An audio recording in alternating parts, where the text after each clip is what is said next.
Welcome to IVF This, episode 55. This is the part where. Welcome to IVF This. I'm your host, Emily Ginn. I'm a mother to two beautiful and feral boys. I'm married to my favorite person in the world. I'm a social worker, a life coach, and an IVF warrior.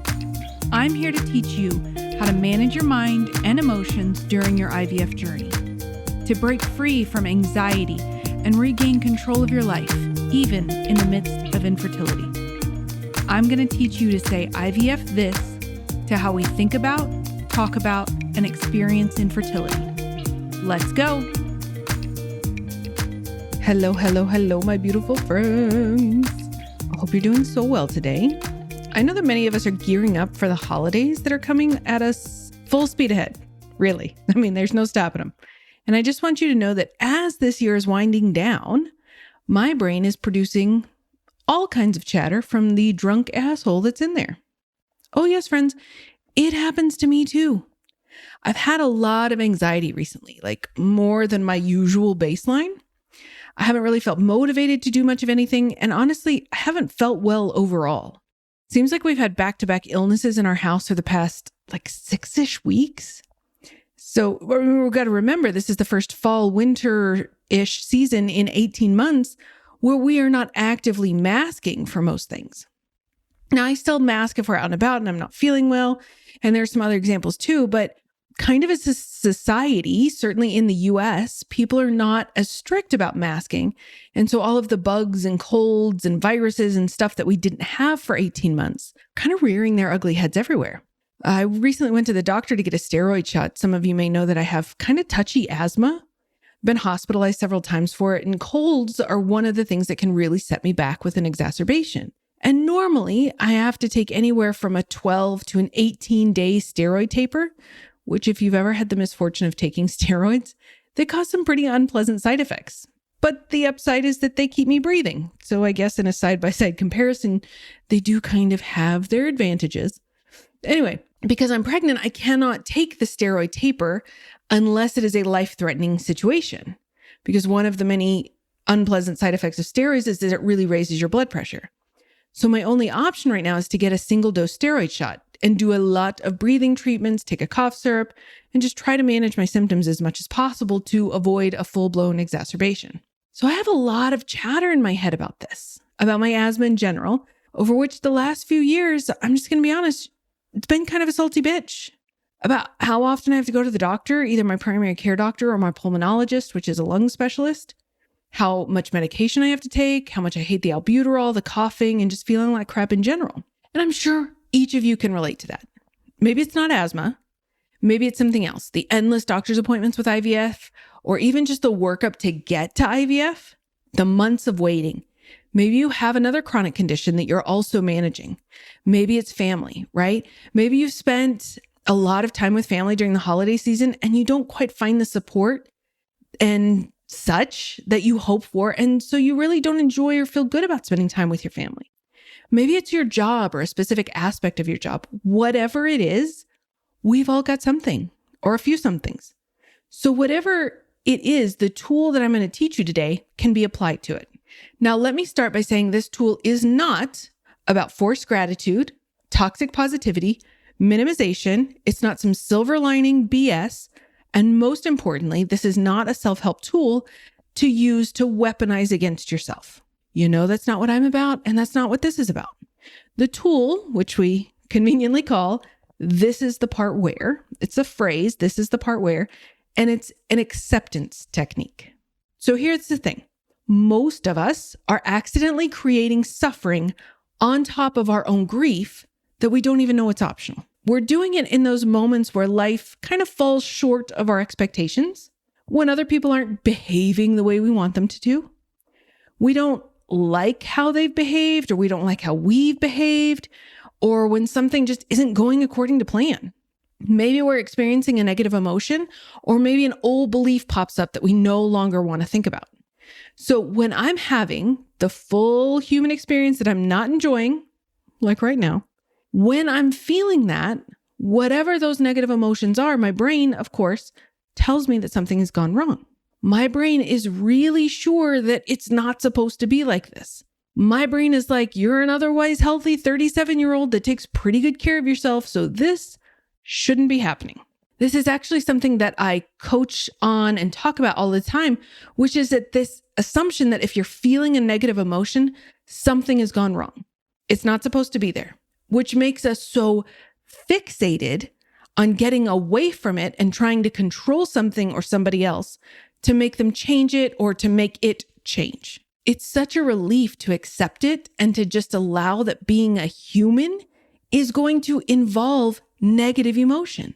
And so when I'm in that kind of headspace where I can see that I think that having a negative emotion means something has gone wrong or that something needs to change, and I think it's not supposed to be like that or it should be different, that is when I practice one of my favorite phrases, which is, you guessed it, this is the part where. It's a way of kind of deconstructing my thought process in order to help shift it. And I still love that about this form of work, right? It's what makes it so much more effective for me than any other kind of approaches that are really only about observation rather than intervention. Now, observation is really good. Observation is incredibly helpful, but it kind of stops right there. And that's where this is a more of an intervention strategy. And yet sometimes there are thoughts that I can't always shift right away. My brain simply isn't ready, or I still believe them too much, or I can't really believe in an alternative thought, or maybe I can't even see that there's an alternative. Maybe I can't even access what the belief would be, or I'm just not there yet for whatever reason. Sometimes I'm still resisting the emotion, which of course, always perpetuates it. And so when that happens, I know the human instinct is to want to get away, to resist it, to avoid it. And that's when I practice, this is the part where. And what's so brilliant about this thought, I think, is that it helps us access a little bit of a future perspective. We're taking it from a place of where the story has already moved on, and we can look back with more peace and compassion. So I'm going to give you an example that came from one of my coaches, Kara Lowenthal. If you were watching a movie of your childhood and you saw the moment where the little brother stole your ice cream when you were 3 and you had a tantrum, you would think, oh, right, this is the part where I thought ice cream was the most important thing in life. So this is also the part where I had a screaming tantrum in the ice cream parlor. Most of us can see that about our childhood. This is the part where that was really hard. This is the part where I went through this thing. This is the part where I was becoming maybe someone on the Student Government Association or something, right? Something that you really wanted or that you achieved. Good and bad. And most of us can do that with our younger selves. I can do this when I look back on the first few years of our infertility journey. Oh, right. That was the part where I created so much suffering for myself because we weren't getting pregnant, and I made that mean that I was broken, that there was something inherently wrong or unworthy about me. And the good news is that I don't have to be a time traveler to use this shortcut, right? We don't have to just use this on everything that is in our past because we can use it now. You can take whatever thoughts are causing your suffering now and think, oh, right, this is the part where. This is the part where I feel anxious during the 2-week wait. This is the part where I get frustrated and yell at my partner because I'm feeling very overwhelmed or lonely or isolated or something like that. This is the part where I feel terrified about walking into my clinic for the ultrasounds or the blood draws or vital signs or whatever. This is the part where I feel grief over my loss, my journey, anytime I feel grief. This is the part where I dread doing my shots or whenever the clinic calls me. This is the part where I feel regret over literally any life choice that you've made. It works for anything because anything can be the part where. For me, it's such an important and helpful reset out of kind of wanting something to be different and into remembering that whatever I'm experiencing is part of my story. It's all unfolding the way it should. Not because there's a divine plan in my belief necessarily, but simply because it is. It is what is happening.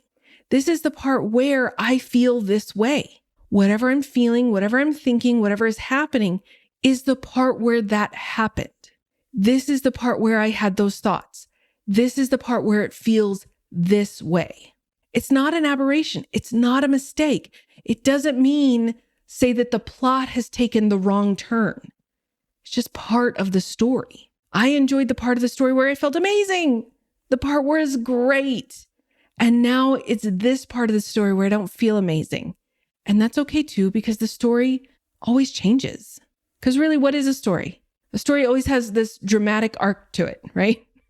There have to be challenges. If there aren't challenges, if there's not a journey, if there's not a struggle or an obstacle, then the story is just one sentence. A person felt fine forever. The end. Happy doodah. For me, this is the part where I feel frustrated that my body, my lungs can't physically do what I expect them to do or want them to do. This is the part where I feel vulnerable, which is not a feeling I enjoy at all, because I have to rely on doctors and it takes time to heal. And sometimes I have to ask for help.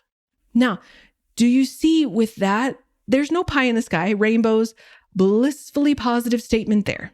It is always going to be a statement of fact, acknowledging what it is I am experiencing, the emotion.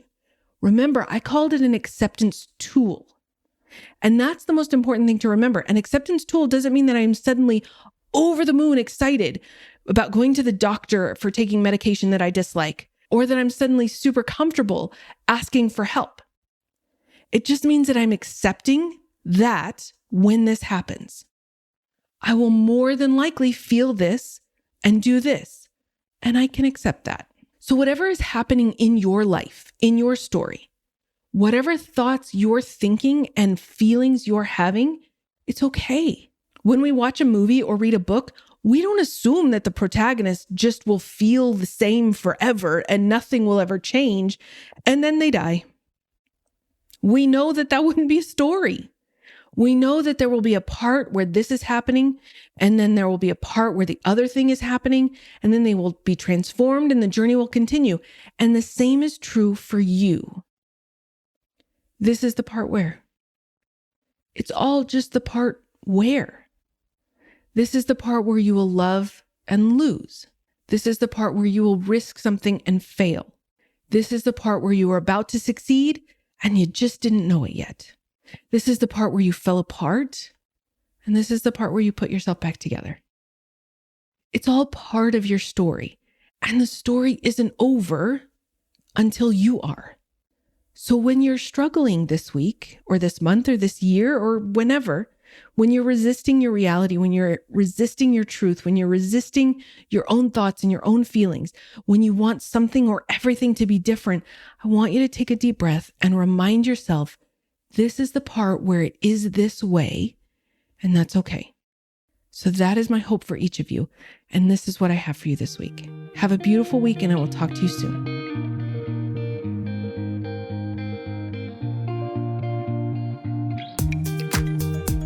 Thank you for listening to this week's episode of IVF This. If you like what you've heard, click subscribe and follow to make sure you don't miss an episode. And if you want to learn more, head over to www.ivfthiscoaching.com to learn how to work together.